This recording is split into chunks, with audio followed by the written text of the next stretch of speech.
فاتتي فاتمي جرام جرتايدين أيدمي إيه هذا برسيسان كيتو كنا مامي سبيل دقيق فجرة ميدين قلت مي نبيل التايمي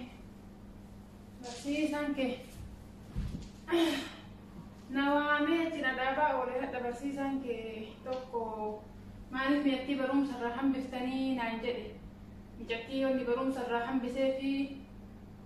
أكنا جري جناني لكي سينا ما كنا تيمتي هنتلي تسال سين بون سيتي نبون سيتي براتو تكيسالي برموتا تيسي جمتو ونما نؤذن ونما مكاكن نوام سسو إسيتنا كمت نورهم بفتني عبرتو بكغاري جيتي برو نانجدي أما موني ونسنجتو بربادو جتتي قربانة تكاليسة وجين آبتو سني gurbaan suni hiddi warra sanii nama gaarillee miti seenaa warra sanii ati hin beektu hiika isaatitti hin kalaayin siin jechuuf walumaa galatti hiika gurbaa saniitti hin kalaayini isin jechuuf badantaltee gurbaan kun warri isaa akaakayyuu isaa waytanu ijoollee jaartii fidatee biyya wayiitti dhufe afaan kennaa hin beeku maal wayitti sana afaan simbira haasa'e amma afaan kenna baratee oromoodha jedhama hiyyumaa kan jedhama dagatee waan dalagi namni waa dagataallee miti inni dagatee oromoodha jedha sanyiin jara sanyii biriitti sanyii namaa hin taane akkasitti warri sun gaafa biyyaa dhufa waa takka hin qabanii namni kenna ofii galchee guddataa jedhanii hin guddifadha jedhee ofii galchee akkasitti lafallee kennee fi waa mara itti kenne gaafa kaane namicha warruma jala seenee lafa warraa muluu maqaa ofiitti deeffatee itti gabbaree warra dhumaa kaasee warra waan itti godhe isa beeka warra dibame ta'u fiitiyyuu kun du'ee ka hafe ammoo jalaa ka'e warra san jalaa siqanii zarii warra sanii hin jirti hin citte ani hin beeku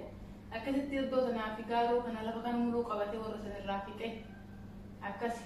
wardoon sun durta warra guddataa warra tufaamuna warra warqituu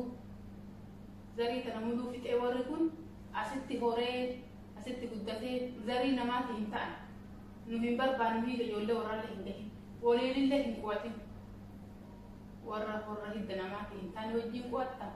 akkan isin jedha intalatee lafeeti jabaadhu barumsa keetitti barurraa barumsa kee hin deemta daftara kee laalladhu waan maraayii qopheeffadhu barurraa barumsa keetitti deemta ani mee ka'ee waa dalagaatti barumsa keetitti hin deebitaati.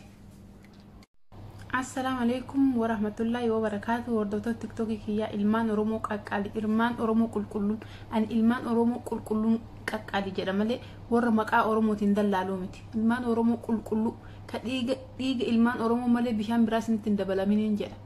Nagaa naa qabdanii jirtanii baga naa jiraattan naa jiraadhaa boruus hadhas iftaanis jechuudha. Warri kun ammoo warri maqaa Oromootiin ani Oromoodha jedhu warra haadha malee abbaan beekamne